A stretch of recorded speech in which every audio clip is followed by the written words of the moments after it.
this meeting with me to address that situation. So, Thank you.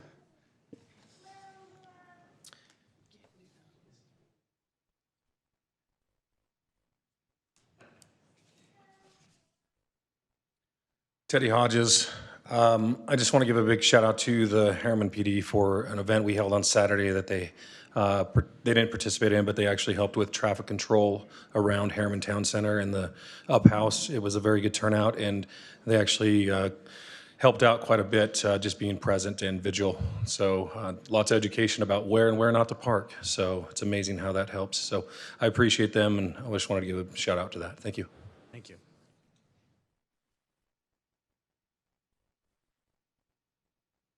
All right, seeing no further comments, we will close the public comment portion of our meeting. We'll move on to item 6, which is City Council Board and Committee reports. This tends to be the dry season for meetings. No meetings this month. Okay. If we have no committee reports, or we will move straight on to item 7.1, introduction of the 2021-2022 Harriman City Royalty. Brandon Stauffer. Our Laura. I was like, that is not who I thought it was. Brandon. Brandon unfortunately couldn't be here tonight, so he asked me to step in. This is our new royalty. They were crowned on the 19th of November, and the next week we're part of the Night of Lights. So they've already stepped in and done an awesome job. Our Miss Harriman is Paige Welsh. The first attendant is Cassidy Jensen, and the second attendant is Ryan Haslam. These are extremely talented women that I stand with, and I'm very fortunate to be part of this program. This program helps support these women by giving them a voice in politics, culture, and in their communities, and helps further their education. I'm going to turn the time over to Paige to kind of talk about her social impact initiative for a moment. And then we'd like, if you guys have any questions for them, they can answer them. And then we'd like to also get a picture with you guys. And really quick, I forgot. Every year, our Miss Harriman participates in Miss Utah for the opportunity to get more scholarship money. And the last 2 years, we have been fortunate enough to win the local competition Miracle Maker Award, which means that our community, our girls, have raised the most money towards the Miracle Maker Foundation to help children in local hospitals. So I just wanted to tell you that. So I'm going to turn the time over to Paige. Hello, it's good to see you guys again. This is my third year in this room, but my first time actually getting to talk to you about my social impact initiative. So it's going to be an exciting year for all of us. I just want to give a big thanks to you guys for offering the Miss America program. I just paid off 2 student loans with the scholarship money I've accrued so far, so that's amazing, and it's a big milestone for me. Like Laura said, it gives us a voice, it gives us something to be passionate about, something to give our service and our community back to, so I'm really excited for this year, and I love being a part of the program, and thank you, Harriman, for offering that to us. I really do appreciate it. Now, as far as my social impact initiative goes, it is Mind Your Body, Defeating the Statistics of Mental and Physical Health. For me, that stems close to home. I'm a multiple sclerosis warrior, so my lesion started in my brain and obviously affected my body. I fell into a deep depression with anxiety, and I want to help others who are going through a new depression kind of get through it, because I've been there. It's hard. It is something challenging. So, and as far as depression and mental health and anxiety in our community, we do have a big hole, especially coming out of a pandemic. We're still in a pandemic, so it's still there. It's still prevalent. So I want to give our community opportunities and resources to really thrive and get out of that. I believe that we really can defeat the statistics starting right here in Harriman. Thank you. Thank you. Any questions for them? Just congratulations. Congratulations. Thank you.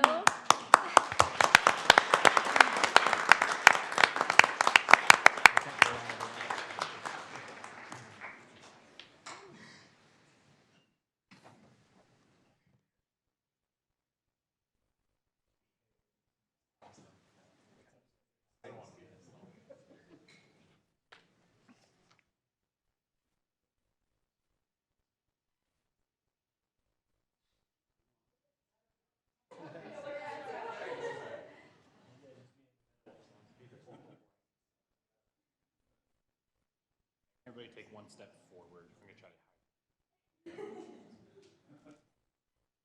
All right, 1, 2, 3, cheese. All right.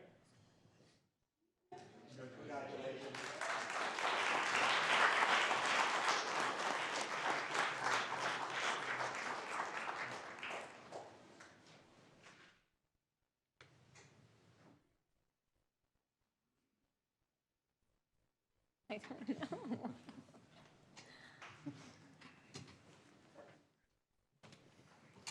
I like nights like tonight. We get lots of fun stuff. All right, we will move on to item 7.2, which is the HPD Officer Oath of Office Ceremony. Turn the time over to our Police Chief, Chief Carr.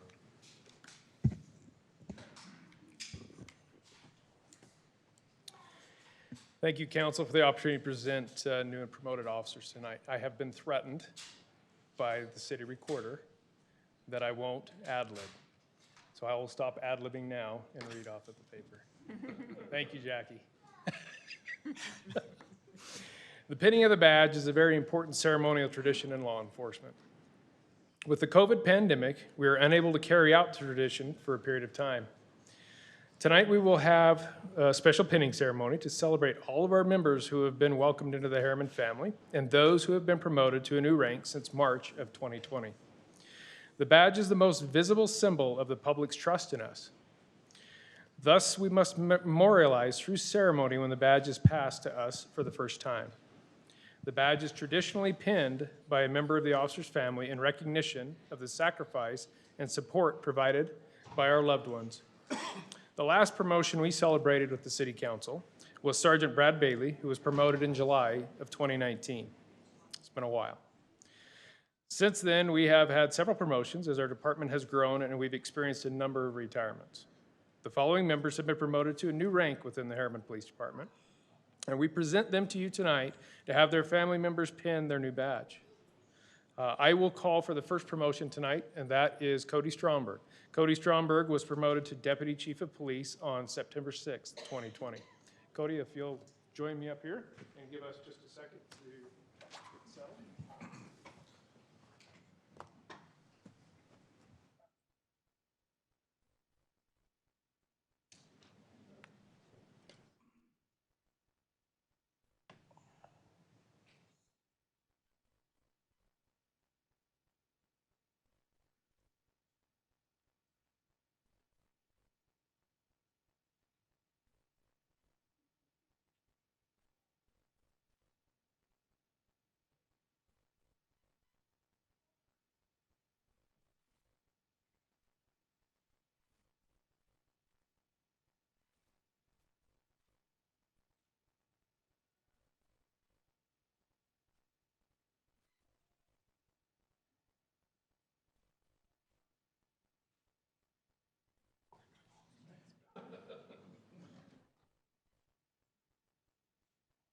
One way or another, it's on me. Right.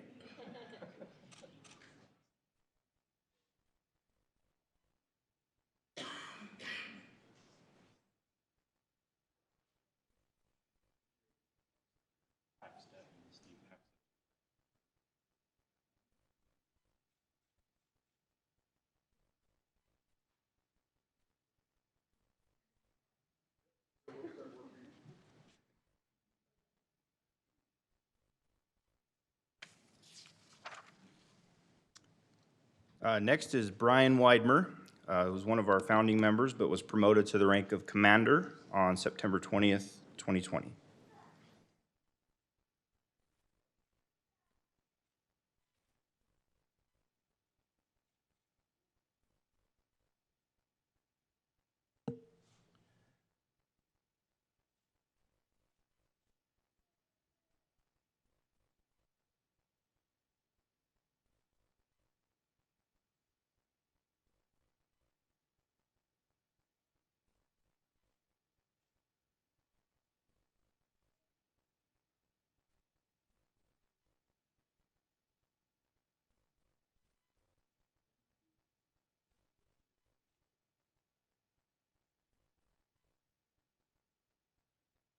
Zach Adams, who was also promoted to the rank of Commander on September 20th, 2020.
Next is Josh Jennings, who was promoted to the rank of sergeant on December 13th of 2020.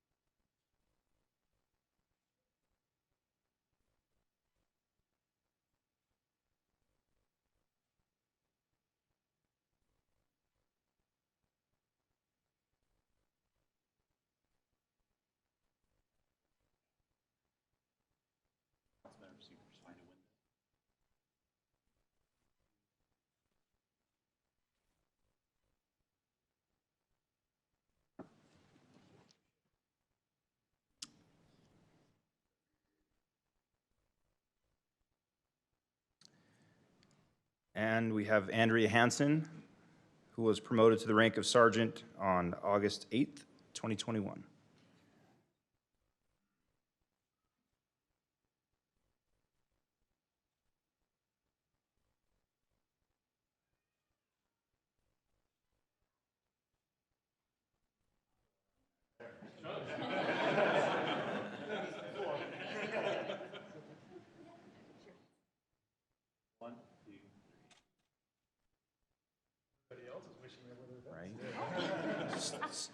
Stay right there, Andrea. We're going to take a group photo, and then we'll move to our new hire officers.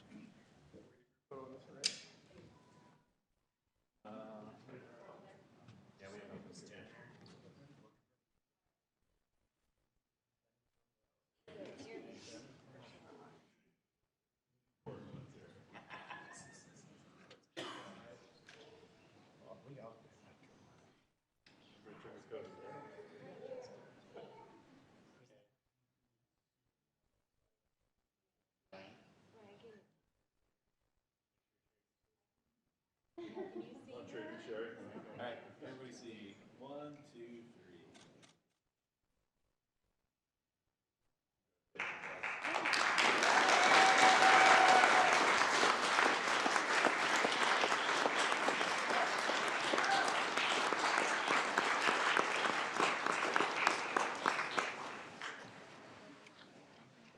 Since our last new officer was presented to you on August 28th, 2019, we've welcomed 10 new police officers and 5 new civilian members into our Harriman family.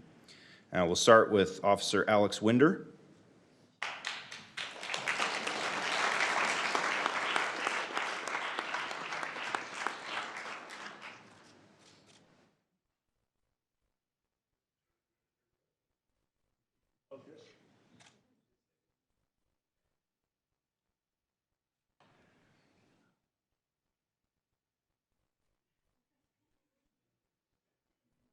You want to be in the picture, Dave?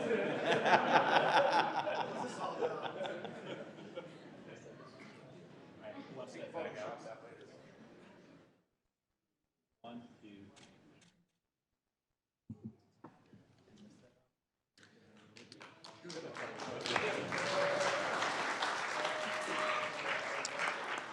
Next is Officer Chuck Malm.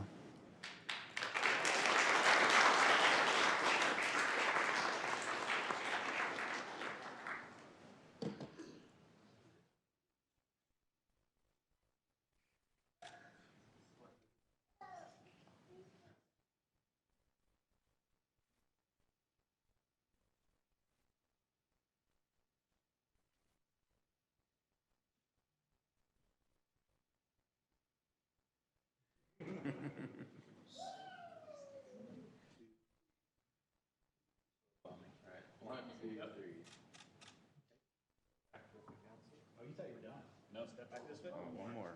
That was just two of you. Now it's a whole group. All right, 1, 2, 3.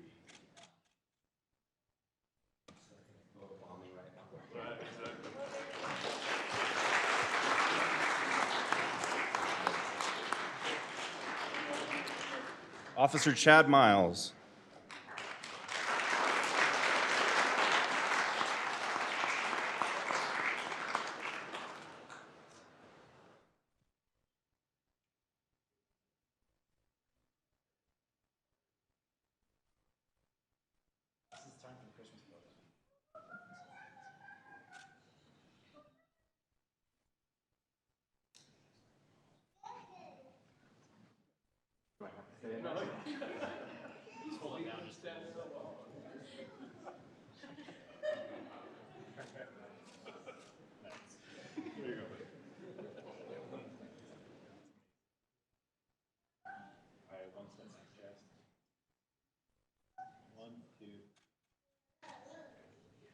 Officer David Grazzini.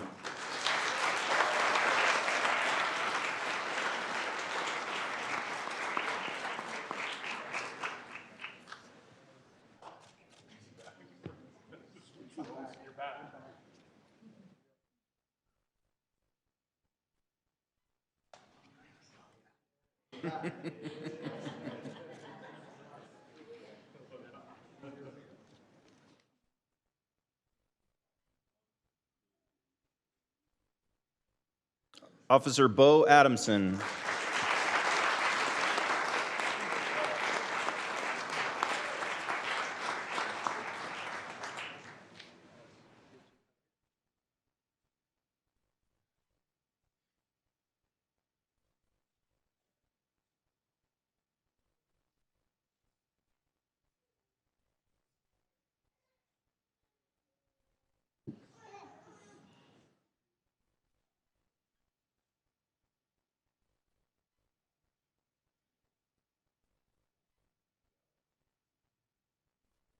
Right here.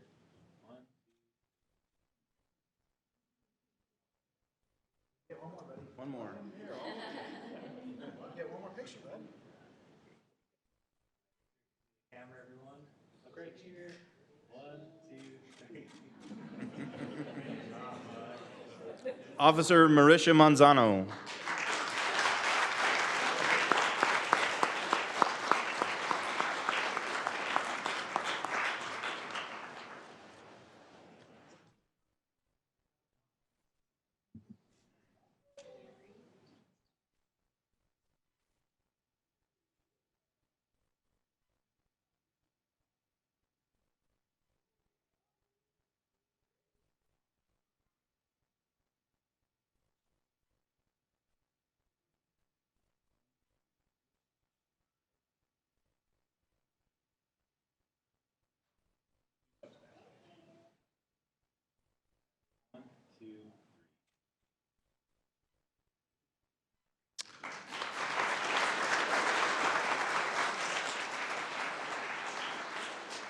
Officer Matt Clark.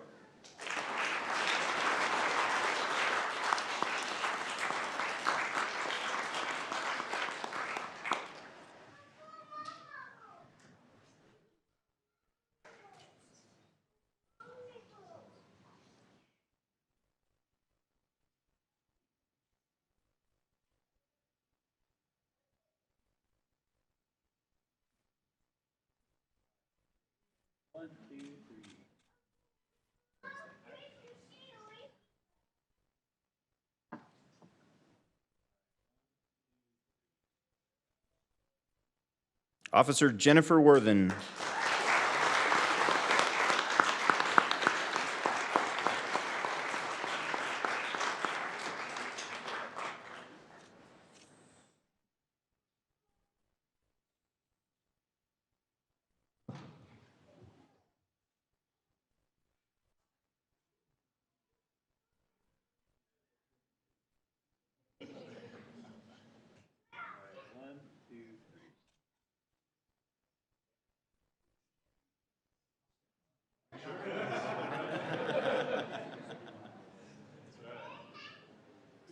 Everybody here. 1, 2, 3. Cody next month. Right.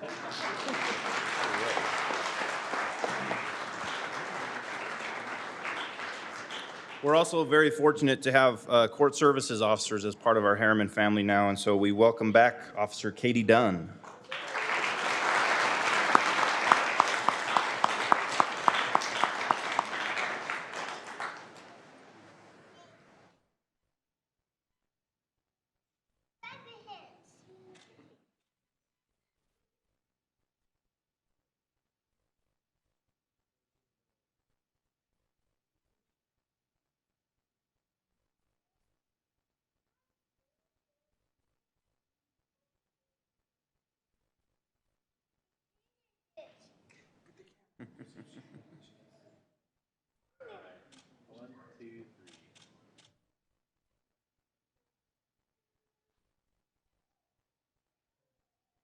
Final window. 1, 2, 3.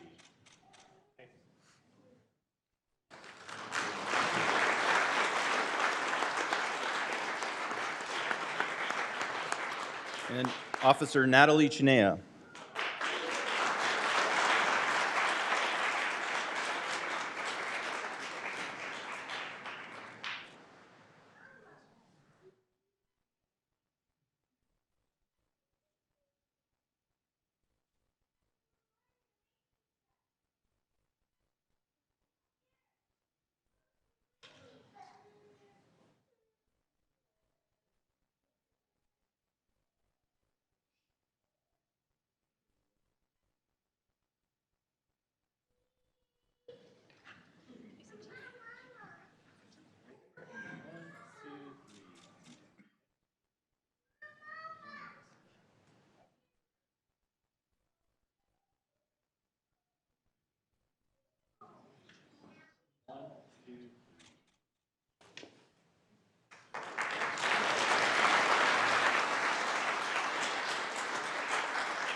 We're also very fortunate to have amazing members of our civilian staff who we know do all the real work. So welcome our new Records and Grandma Coordinator, Monica Minaya.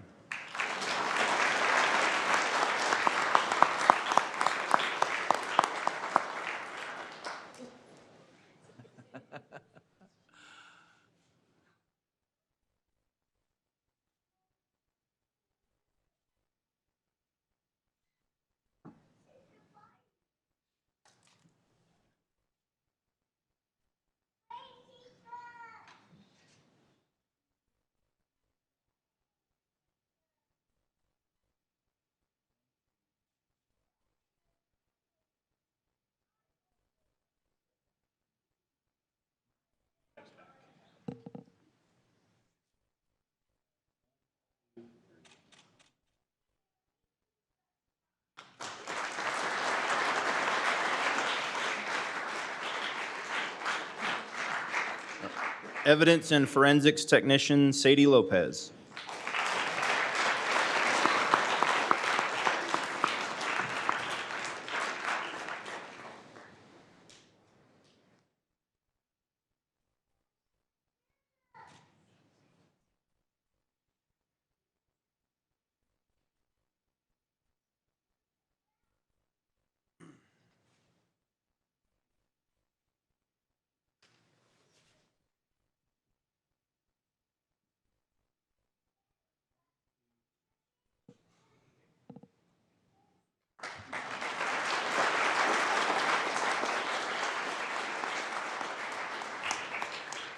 Animal Services Technician, Chelsea Torres.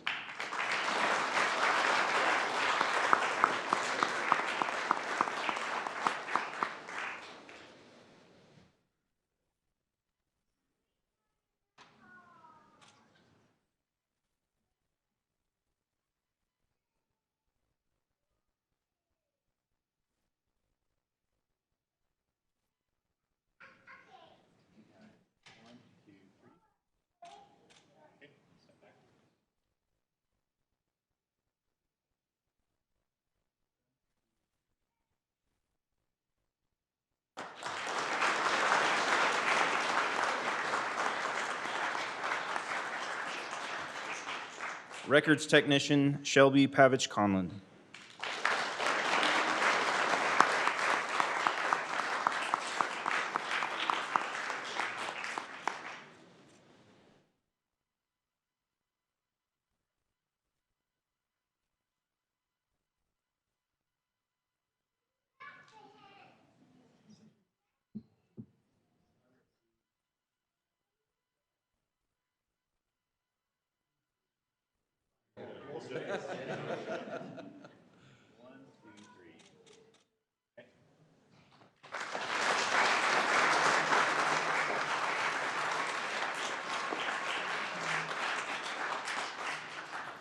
If I could have all of our new hire sworn members back up to the front, and Jackie will administer the oath of office. Wherever they, no, you guys can stay. We got to do one more group picture after. Sorry.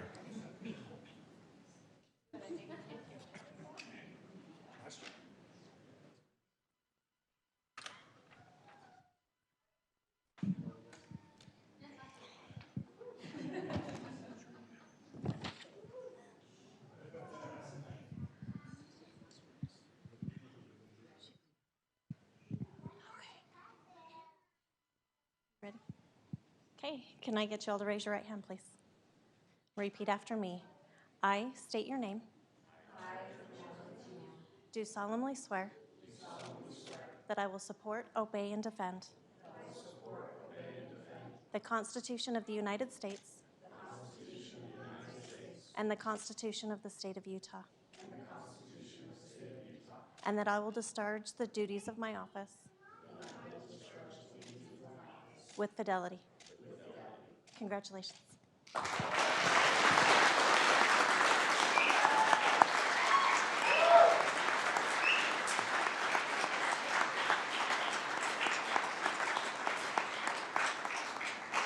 If I could have our civilian staff back up, we'll take one more group photo with all of our new hire employees.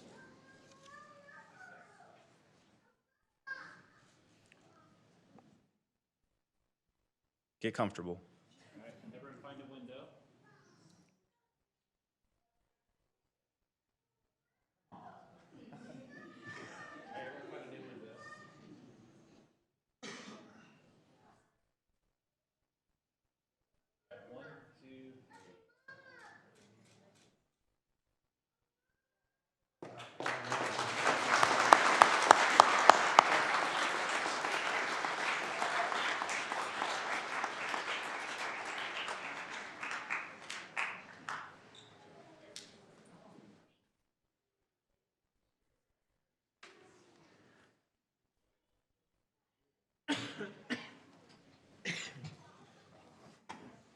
Before everyone runs off, I'd like to just. Sorry, Mayor, one more thing real quick, sorry.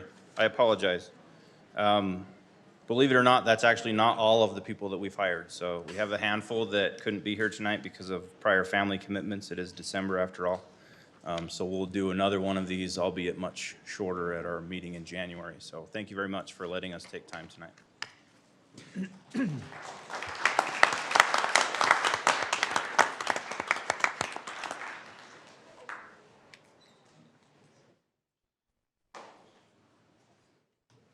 No, me too. I'm like, seven.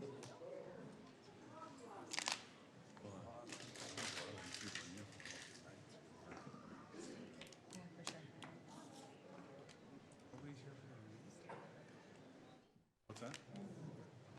Yeah, Excitement's over. all the good stuff's over, right? They don't want to hear about budget being biannual and. What? The what? Yeah, the opioid settlement, That should right? be important for them, actually.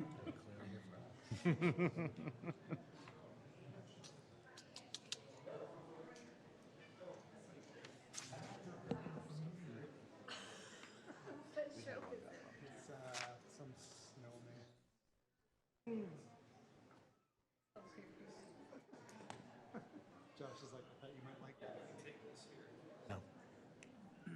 We already closed anyways.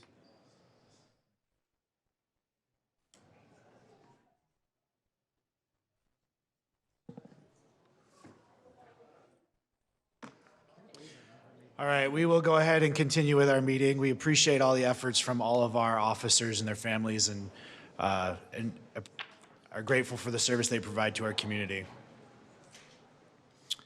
We will move on to items.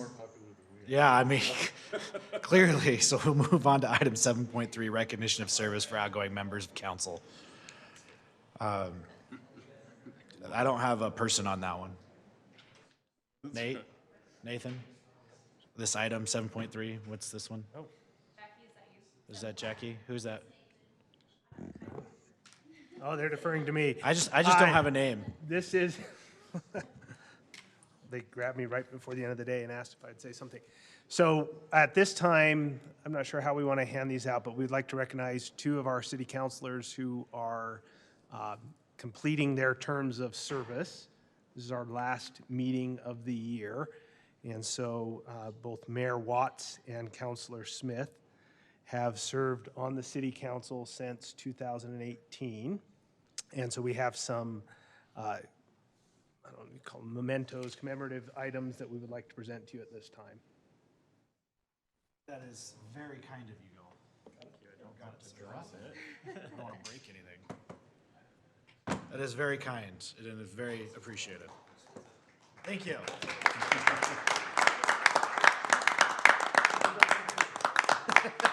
I'm pictured out. I think we just took a whole bunch of pictures. Yes. That is very kind, and it is very, very appreciated. Do you have any thoughts or comments? You know, obviously, I'll just speak for myself. I've, served at the privilege of our great residents here. I've been involved in our community for a number of years, having been able to spend many on the Planning Commission prior to a term here on the council. All provided to me by, again, good people who are members of our community. I've taken that honor or that opportunity very seriously. Every day that I've been here, I've tried to do what I think is in the absolute best interest of our community. Moving forward, we've been faced with some really incredible challenges and some incredible opportunities over the last 4 years, really, since I've been on the council here. You don't have to look far in our community, obviously, to see just how much is taking place in our community. And again, with that comes opportunity and challenges both. But I think that we've done some incredible things for our community. And I think we've been able to, in a lot of ways, set a good path for our community to continue down. We know that we have a tremendous amount of remaining growth potential, so it's kind of almost unbelievable what we will end up looking like down the road.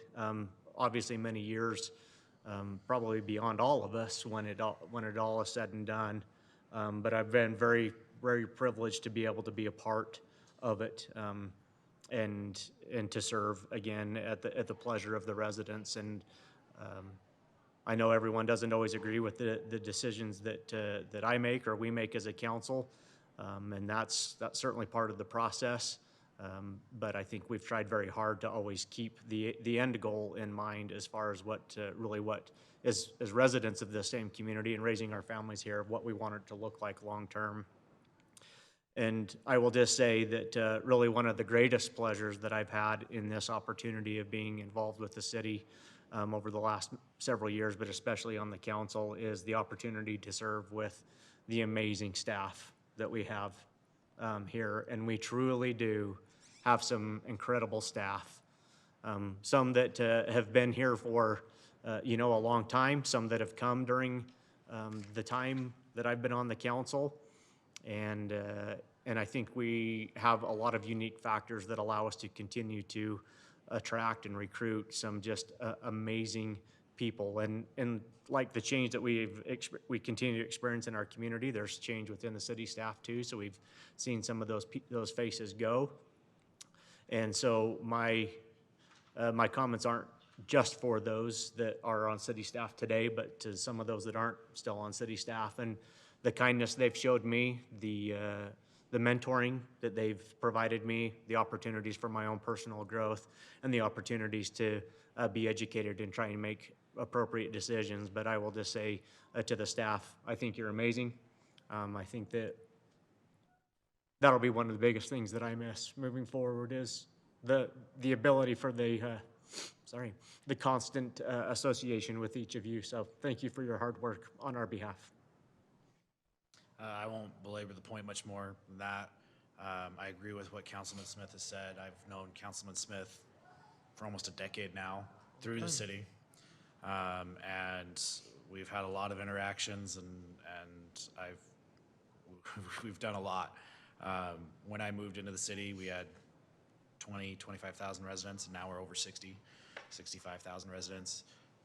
We've grown faster than any other city in the country, and we are continue to grow. I hope that as I have chosen to leave and walk away, that we've set this city on a path that moves us forward, that our residents are safer today than they were when we took office, and that we're more financially stable than we were. And I think I think for me, feeling that we've done that in many ways, as exampled by here and the wonderful officers that we have. I think we've done a great job of doing that, and, you know, regardless of what decisions are made next by whoever sits in this chair or on this, you know, whether it's this year, 5 years from now, 10 years from now, I hope that we have set them down a path for success.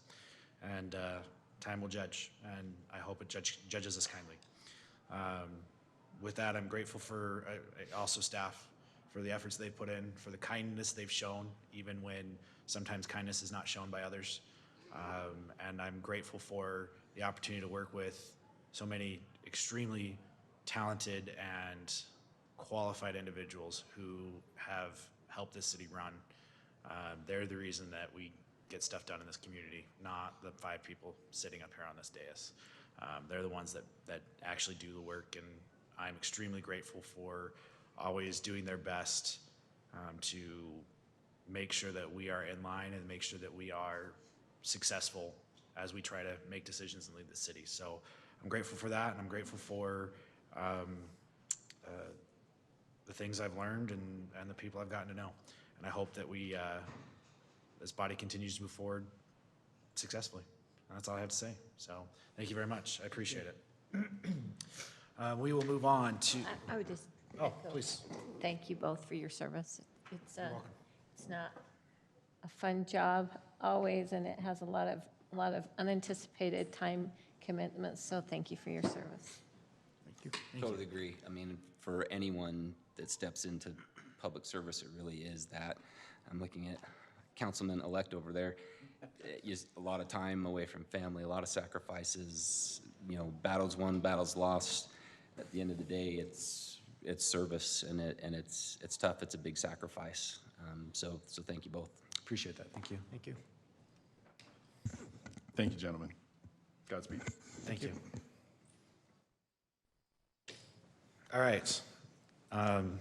We will now move on to our consent agenda. I will accept a motion. Motion to approve the consent agenda as written. Second. Jared. Yes. Clint. Yes. Sherry. Yes. Steve. Yes. And I'll vote yes. That motion passes. 9.1, discussion and consideration of a draft ordinance to amend Harriman City Code Title 10, Chapter 29 to adopt resolutions for reuse of metal shipping containers as accessory structures. Michael. Thank you and good evening. Before I begin my brief presentation, I did take a quick look at how many pieces of land use legislation this body has considered over the last 4 years. And it looks like I counted up about 40 zoning amendments and 8 general plan amendments, including several key elements of the general plan itself. And I just, again, on behalf of the staff, wish to express appreciation for the council and your work. This item, oh, and by the way, think about each one of those items took multiple meetings, usually 2, sometimes several. So it's a lot of work on the city council, and that's just We haven't Title forgotten that 10. either, Michael. Yeah. Yeah. So this is a topic that the council is very familiar with. The last time we met, council had requested a couple of minor amendments to the draft. I'll focus on those. As we know, these container structures come in various sizes.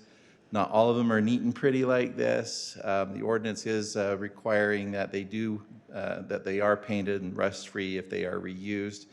We had a lot of debate with the Planning Commission as to whether or not reusing these structures should be left in kind of their natural metal state or potentially reskin them.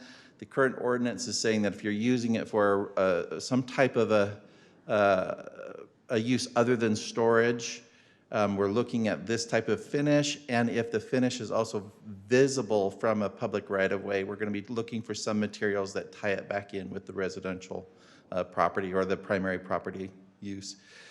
As we've talked about, this is a little bit different in that we will be requiring building permits for permanent use. Temporary permits would just have like an administrative, just site plan review, just making sure we're getting them in the right places. We talked a lot about having security locks and safe egress, which we included language that I had our building official review and researched some standards online, and so that was one of the amendments that the council had asked at our last meeting. As I mentioned, we are looking for compatibility with the residential structure, but it was recommended by the Planning Commission that that not be included for the roof structure. So a natural flat roof element would be appropriate, at least under the draft ordinance. Size restrictions are based on lot size and the number of units. That was an issue that Councilmember Smith had identified relative to the acreage. We made that a little bit smaller on the 1 acre. We went from a 2 acre to a 1 acre for a 1 unit. And then 1 to 5, you could have 2. So that we made a change there. Conditional use required for permanent residential and commercial use. Agriculture and temporary uses are permitted. Again, this really didn't change other than those first 2 bullet points at the bottom. Maximum 1 container on properties of less than 1 acre. That was 2, and then the next one was 2 to 5. So we went from 1 to 5 on that next unit. These are all the same. No changes as far as the sizes of the structures.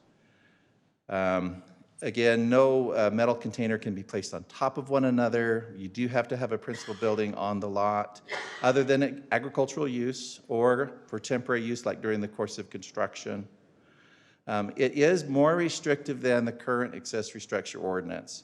It does have to be in the rear half of the lot, and we're looking to try and screen it from public view. Again, we've talked about maintenance, being rust-free. We're also looking to make sure we're out of sensitive lands or natural hazards. Building officials said that at least a minimum of a 3-inch layer of gravel to facilitate drainage is important. Other surfaces, of course, can be approved by the city under the building code. And again, the secured entry and egress. So we included this land use table, which has a number of footnotes as conditions for this proposal. Michael, can I interrupt you right please. there? Because I have a little bit of heartburn about number 4. Okay. I'm wondering, why are we restricting what's inside of it? It's like, shall not be used to store commercial materials, products, tools, vehicles, and all their materials associated with the business, home occupation, or nonprofit.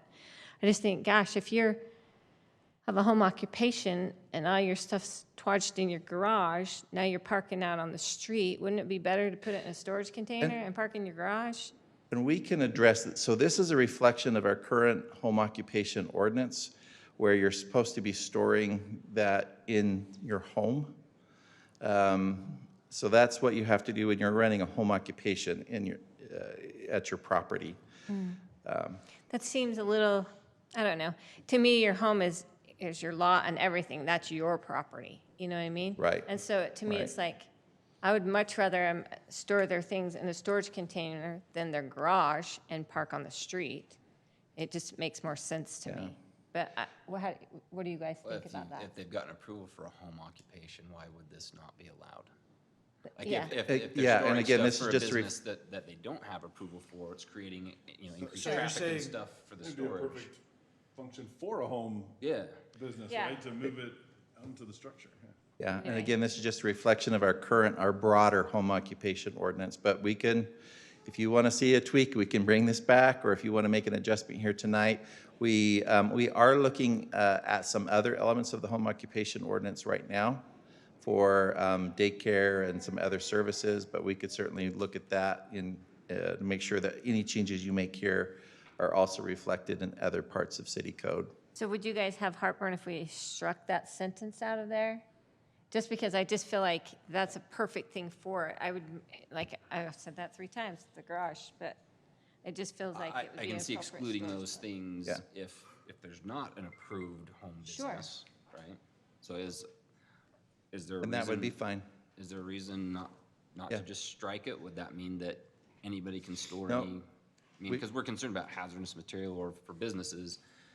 If you don't have an approved home occupation, then the increased traffic and people parking in the driveway and the danger, I understand that sort of concern. Yeah, you're in violation anyway. at that And there point. are other protections in the code as far as like if you have flammable materials or hazardous materials, you are only limited to storing certain quantities. So whether you strike that or not is not going to change those other applicable standards. Is there something that says that, so at the bottom here, or nonprofit, so that, I mean, because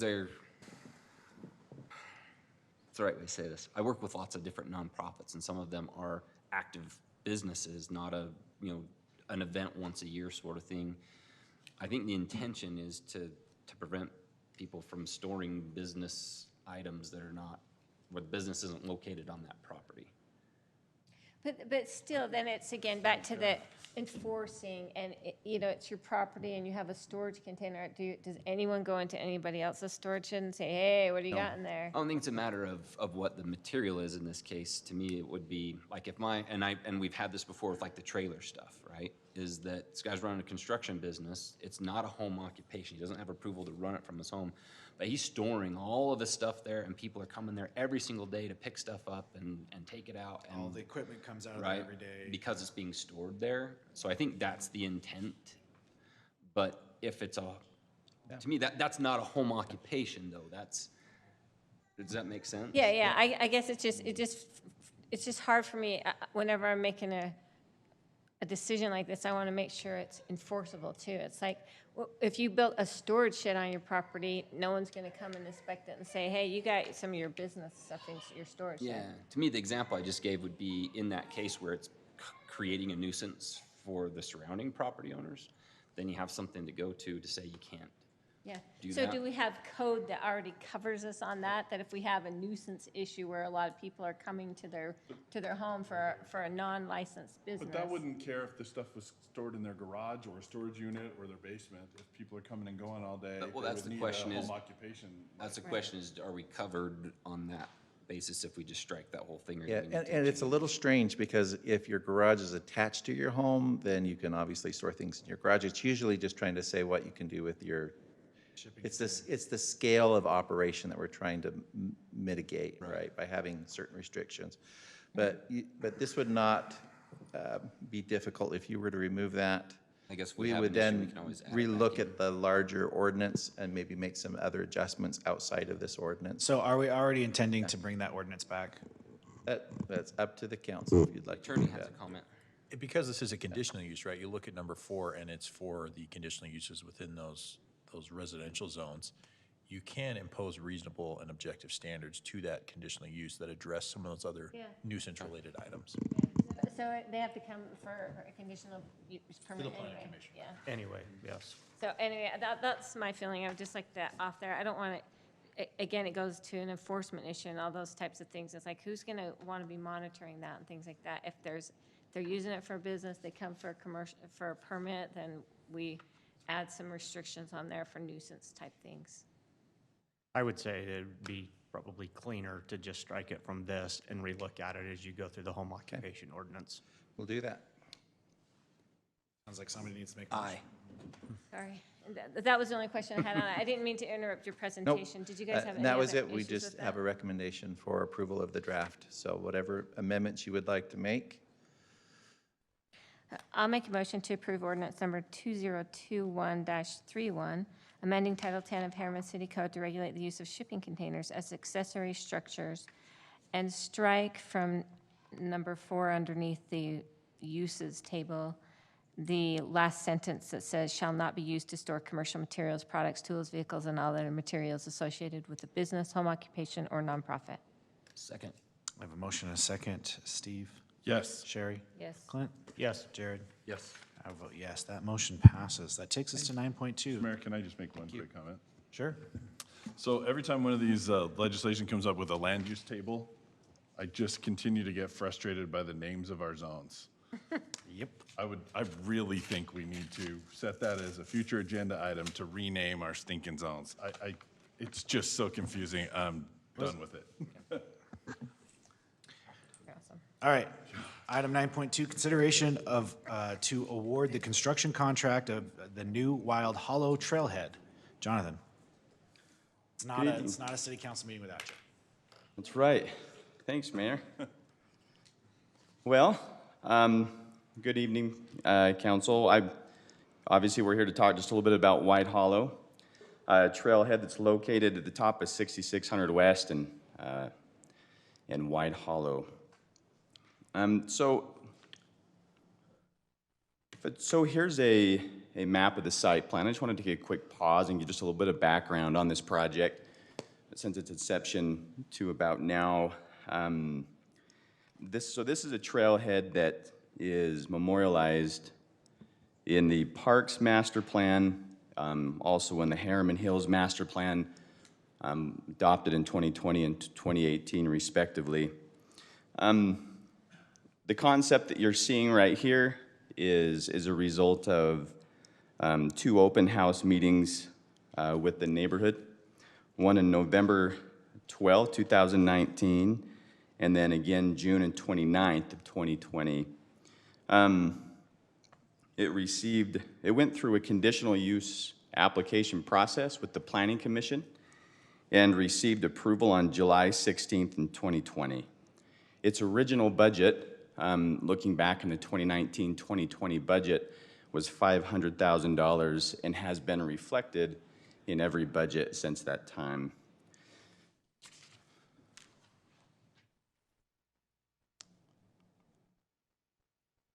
So we've matured the plan to go to bid, and we took this to bid, and we received 5 bidders on the project. In this current climate, that's actually pretty decent. I would have expected a little less participation. Since the time that we bid, SNL has asked to withdraw their bid. They are contractually allowed to do that since the window of 30 days has passed since the time that we went to bid.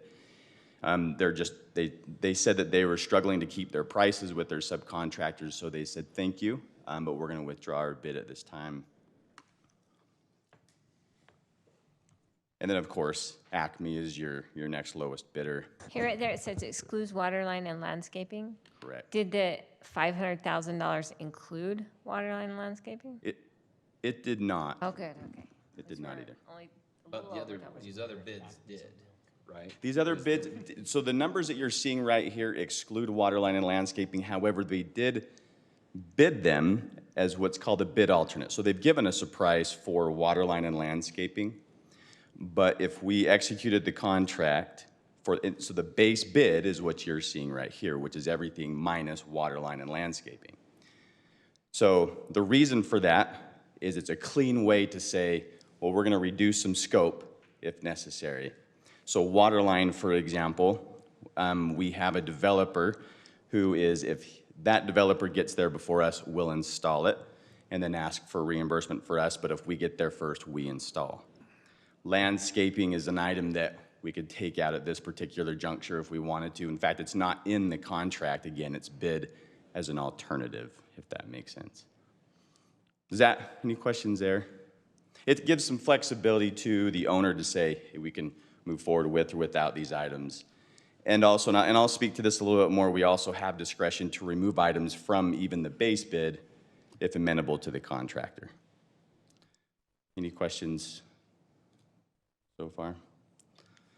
Okay.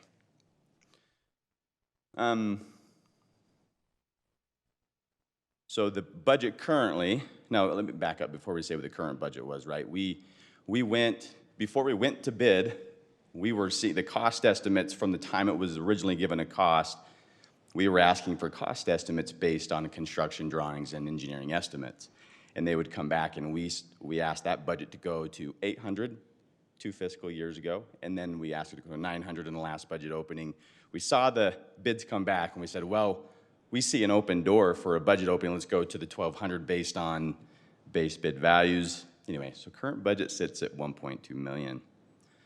Now, if we awarded to Acme, it would imply the budget to go to $1.4 million. So that would include contingency as well. So that's obviously a 15% owner's contingency. So we would need $242,000 in addition to what was currently budgeted if we were to move forward with the base bid as it was bid. Now, last point, just making a point here, we are struggling to keep, and when I say we, in my conversations with other municipalities and circles of which I'm with, including UDOT and other municipalities, we're struggling to keep a good estimate on how costs are going. This is pretty unprecedented for the time of which I've experienced and been working on capital projects. even prior to working at Harriman City. So anyway, the costs continue to rise. Okay. The consultant gave us a letter of recommendation that recommended that we award to Newman. Now, if you remember, that was the third contractor in line. And that was based on a technicality regarding references. In the contract documents, and we're planning on fixing this, there's some conflicting requirements. It says to provide references at the bid, and then later in the contract says you can provide references within 24 hours. Now, the consultant said we probably you can or ought to. So Acme did not provide the references in their bid. Newman did. And so that in the contract and talking with staff, it looks like we're supported to waive that technicality, and we have that ability within our contract. Chase, did I say that right? Okay. So anyway, Acme has challenged the recommendation to Newman on that technicality and saying that you can waive that. So that's just an item to be aware of. So since the time we have received that letter of recommendation, we have then asked Acme to provide those references, and we've called on those references, and Acme is able to complete that project, making Acme an eligible contractor that is the new lowest bid contractor. So for considerations on scope reduction, I'm speaking specifically to the base bid. There are some additional items within that base bid, scope base bid. You can consider to remove the restroom, the challenge staircase. There's the lovely boulder that exists in that contract, or the contract drawings as they show, we show to remove that. If we decide to just bury or keep in place, that would save us some money, the tune of about $17,500. Again, these bid prices are based on the base bid that we received from Acme. And again, the sum of the potential scope reductions could be $256,500, reducing it from that 1.2, just a little bit below $1 million on their bid. Both Acme and Newman have said that they would be willing to remove those items from the base bid if awarded the contract. Okay, jumping into the bidding considerations. And now these are options for the count. Yes, Sherry? All right. If there's no water line, how are we having a restroom? That would only be able to be taken out if the developer shows up before us. Now, that would be obviously different fund bucket. It'd be the water enterprise fund bucket that we would take those monies from. Okay. Because I was like, it wasn't included in this bid for the water line, but it's going to be required to have a bathroom. Yes, so we do anticipate the developer showing up first. If they do not, we have a bid ready to go for us to install that, because we wouldn't want to install the trailhead first and then have the developer go through the trailhead, if that makes sense. It was a strategic bid, I guess, what I was trying to do. I assumed you knew that. You have to have water for bathrooms. And that's correct, yeah, we do need the service as well.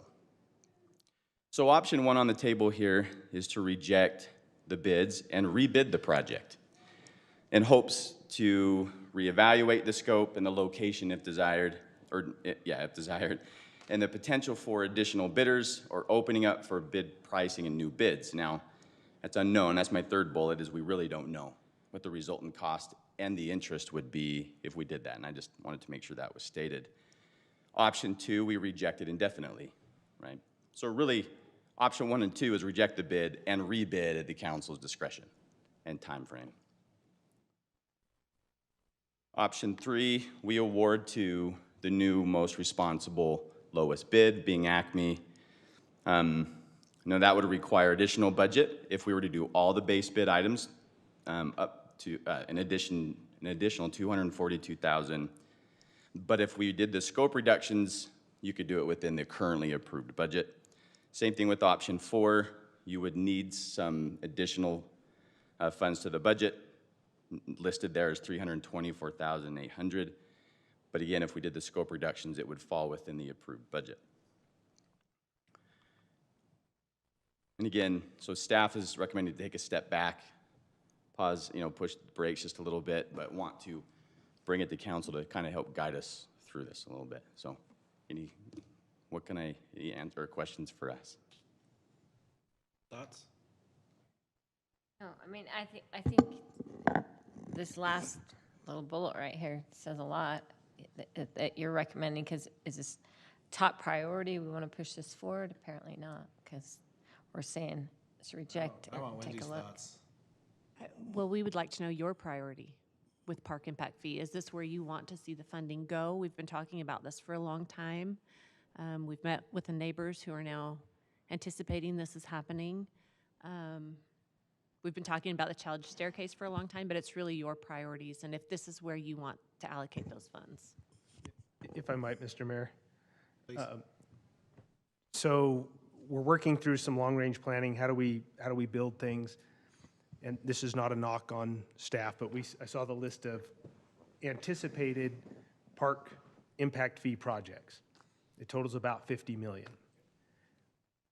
Our impact fee study, which runs through 2030, we're probably only going to get about 25 million. And at full build out, there's not, I mean, I had planning give me how many homes are left in MDAs that have been approved, not platted, but approved. You know, we're maybe at 28 million with that. So at some point, we have to step back and say, which of these projects on that list are your top priority? Now, there are some very expensive projects on that list. So my recommendation, and I'm probably the one who pushed to reject this at this point, is when you start it and it's 500,000, okay, this makes sense, it's great priority. We're at one point, we're almost 3 times that number. Is that still the top 150% of the priority of the council? Yeah, it's a significant increase. And it really just is, as Wendy said, this is your opportunity to tell us what are your priorities, and you probably can't do that tonight. Yeah. You need some time to think about it. You can certainly tell us to award, but it's opportunity cost, right? If you spend it here, you can't spend it someplace else. And at some point, we're going to get to that spot where we've spent all the money that we anticipate bringing in park impact fees for the build out of the community. And there are still projects people want. That's your general fund that would have to fund those, which is pretty stressed with trying to fix your roads and other demands that are placed upon it. You just said everything that I had. Thank you. And that, at least, that's what at least I want from our city managers. Give us your opinion. It's hard for us to tonight say in a vacuum what our priority is, because we don't know what that whole list is and what the changes are for all of those things. So appreciate the work you guys have done, and all the information in the packet is super helpful, and the actual recommendation from you to do that. Because that's been my reaction, and kind of all my thoughts is, okay, there's that cost or that opportunity cost. There's so many other things we know we're not going to be able to do all of them. If this is increased by that much, I would think we have to recalculate its priority on the list. It's scary. You know, another consideration here is that I would guess that we would see a proportionate increase on every bid for everything that's on that list. Yep. So that 25 to 28 million dollars is just meaning that many fewer projects are getting, I mean, if we just reduce that 150%, I mean, we're talking in today's dollars, we maybe have 15 million to 18 million but there's, I mean, projects to actually do out of that. So aside from just the number, it's the size and scope of other projects. So we're talking about 150% increase, about $1 million more towards this that could potentially fund several smaller projects. So, right, so is it better to use that towards those several smaller ones or just this one? That's what I said, just kind of have to recalculate. Yeah, to the point being, we don't know, right? So Yeah. I'm not comfortable moving forward on something until we have that discussion about priorities. So it sounds like the body would like to reject the bids? Is that what I'm getting? Reject? That's my point. That's I will make that motion. You make the motion to reject the bids? Yes. Okay, I'll second that motion. motion and a second. Clint? Yes, if I could make a comment when we're done with the vote. Yep. Sherry? Yes. Steve? Yes. Jared? Yes. And I will vote yes, and I'll make a comment after Clint. Just a brief comment. I think we are all, obviously, we have a lot of great planning in, continuing to develop the preserved open space in the city and open that up to recreation. And I think we're all anxious to see that happen. And as much as I think we would love to see this particular amenity developed and go in to continue to open that area up, again, obviously I was a yes vote because I think that as we're challenged with the significant increase in construction costs and how that, again, we talk about opportunity costs and what those could either go for or will have to result in taking off of a list down the road. I think there needs to be more consideration by this body to reevaluate that and make sure that we are being again, as much as we have top ask is always for more trails, right? And this is really falls right in line with that, is giving people access to those trails and to get out and use. And I think that's something we all want to see and something I want to see just as a member of the community. But again, I think we're in really financially challenging times as it relates directly to construction costs. And it is the appropriate decision to reject those right now and reevaluate how this falls within the entire scope of those projects that are outlined and figure out, again, the true priority list when it comes to those larger projects and how we really are as fiscally minded as possible, but get the most bang for our buck also in terms of the amenities that we are able to provide for our residents. Thank you. My biggest concern is simply approving when there's questions on the bids and who is first and whatever with that amount of over $1 million without having more time to look at it and to really to deep dive that.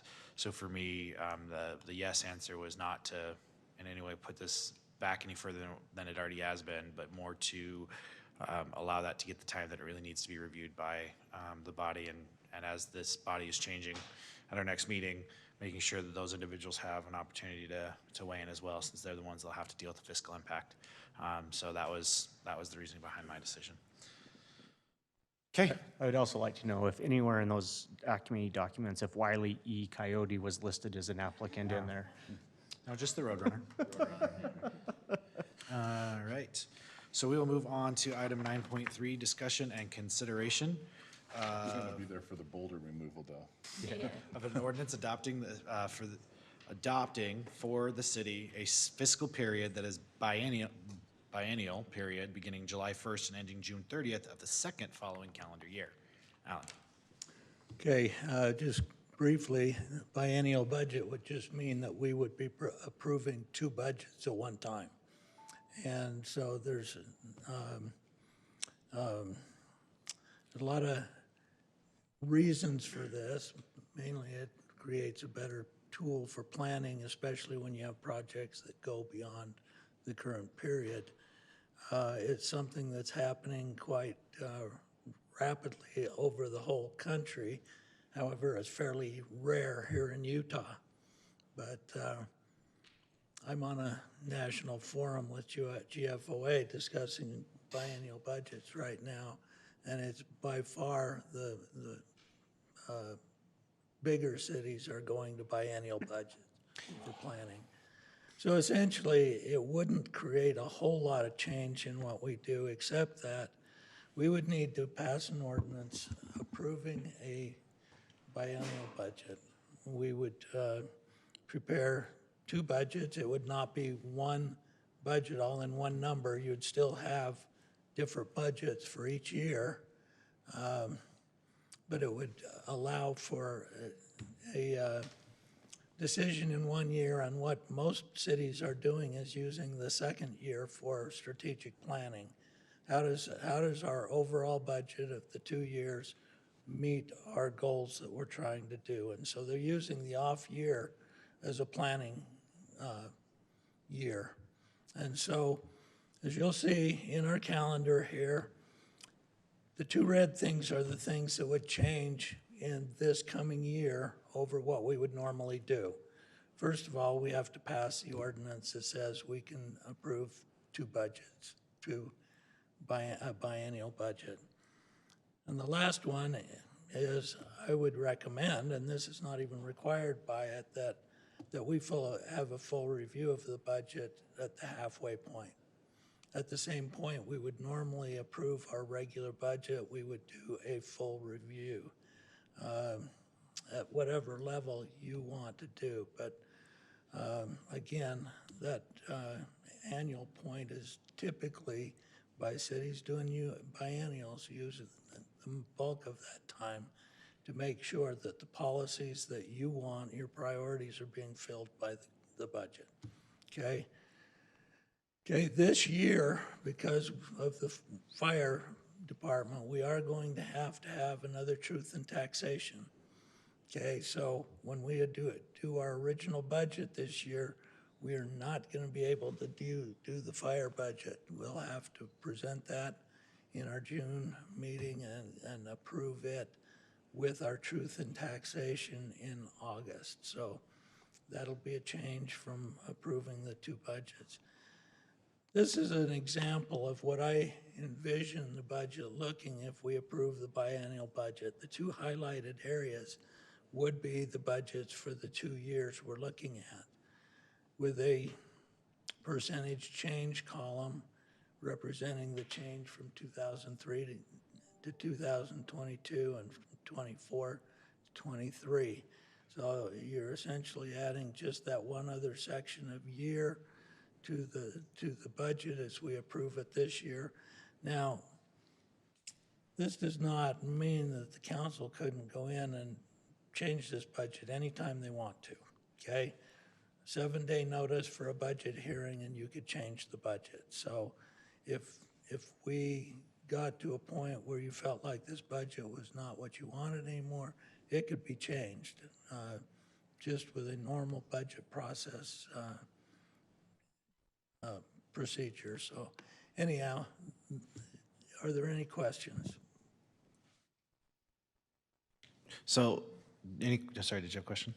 So, personally, I'm not comfortable making this substantial of a change to the budget as one of my last items before I walk out. I would prefer that this be tabled until our next meeting to allow the new council to make this decision. I just am not comfortable making such a substantial change to our budget process as one of my last acts. So, Mr. Mayor, I will actually add on to that. Personally, I actually quite like the idea. Yeah. And I think that there is a lot of value in doing that and how it allows for better planning on the part of the city. Agreed. To your point, exactly. I don't know that we do still have a majority of the council that will be in place here tonight. And certainly, again, they could choose to do that, but I have a similar feeling that I think that is a substantial change to obviously the way that business has been done here in the past. Again, I personally am not opposed to it, but I think it would be more appropriate for this to be fully discussed and approved by the incoming council that will actually have to operate under it. Yeah. So, but it's up to you guys. But the majority of the council still sits, and I will defer to your preference. Is there any consequence by delaying this till action in January and how it impacts the calendar? No, I guess the only reason I brought it to this one is we will start accumulating our information for the budget in January 1st. But, just keep in mind that just because you approve the ability to do this doesn't mean that anyone has to approve a 2-year budget. So, just a thought. So. It's up to you guys. I think it makes perfect sense. I mean, I'm not opposed to it in any way, shape, or form. No, I love that there's this strategic planning involved in it. That's what we've needed for a long time, I think, and I'm 100% supportive of it.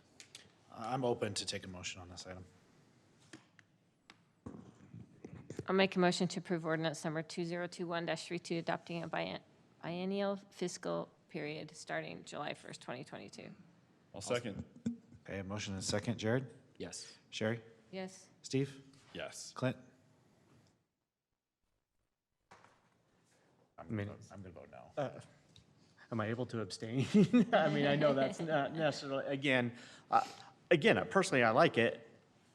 It's, the majority of the council has voted on it. I felt like that wasn't a decision for me to be made, so I don't know what the best way to convey that through a vote is, to be honest. You can abstain and it'll be recorded as a no. Yeah. I will vote no for the reasons, the concerns that I already previously voiced. And I will also vote no for the same reasons, but the motion does pass. And I would just make a comment that I'm respectful of that. Yeah, I think it's Absolutely. a great planning tool for the city to consider. Yeah, and I hate putting you guys in that weird Yeah. position with the Yeah. vote. I think it's a great tool to move forward. I'm really supportive of it, so. All right, we will move to our last item at 9.4, discussion and consideration to support and participate in the proposed South Valley Greenway TLC project. Wendy. Mayor and Council, Salt Lake County Regional Planning reached out to staff on November 23rd asking for our participation and support in a study that will cover a lot of the southwest area of the valley and combine it with a study that's currently being done on the east side called the Greenway Study. What these studies intend to do is to focus on some long-range planning and visioning for our drainages that will come from the Ochre Mountains down to the Jordan River and see how all of that interacts together. It focuses on trails and active transportation and wildlife corridors and water quality. The county is requesting $2,000 from each city that participates. They'll put in a match of $25,000 and then request a grant from Wasatch Front Regional Council from their TLC program. They anticipate the grant or the study will cost about $150,000, so it's a significant ask from everyone else. Of course, there will be some staff time involved as well. But our ask tonight is for the authorization to support and participate, as well as submit a letter to Salt Lake County, letting them know that we are willing to participate should they receive that grant. That's it. What funds will that $2,000 come from? Is that general fund? Is that? The $2,000? Yeah. We'll find it. Likely the general fund. Yeah, we have some professional services buckets in there that we can pull from. I think in terms of our long-range planning, I think it's essential that we participate in that and learn how to maximize all those things you talked about. But Do we need a motion on this, or? Just, I think direction is adequate. Do you agree, Nathan? Yeah, if you just agree with staff signing that, then. Go. Yeah. We would give direction to staff to move forward with Thank you. that I needed an particular answer by tomorrow. That's why it was so fast getting here, so. item. Oh, yep, Okay. you've received your direction to move forward. So this is a weird thing to do, but for the last time, future meetings. December 16th is our planning commission meeting at 7 p.m. We do have December 18th, which is pancakes and PJs at Harriman Hall at 9 a.m. And then December 7th through the 21st, which we are currently in, is the Harriman Best Dressed Holiday House Contest. That is virtual. If you would like more information, please reach out to our website. Mr. Mayor? Yes. I want to add one thing on there just because it's something, we do have our Wreaths Across America Oh, yes. ceremony that is on the morning of the 18th as well. Yes, that is as well. Thank you for bringing that up. That brings us to the end of our meeting. I would like to give the opportunity to Councilman Smith to move to adjourn our meeting as our final meeting as members of this body. I would love to do that. I just didn't know if any other members of the council, I know there was a request from a resident to reconvene. I didn't know if into a work meeting based on that. I just didn't know if anybody wanted to address that prior to moving to that. I personally think that there was direction given in there for some information to come back, but again, we've already I won't be closed. there. Yeah, we've already closed it. We've already so- closed the meeting at this point, so we'd have to, so that's the. Procedurally, we can't. I just at wanted this to make point. sure that, didn't feel like it wasn't addressed. So I will make a motion to adjourn the city council meeting. And I'm going to take the personal privilege of seconding that motion. All in favor? Aye. Aye. We are adjourned.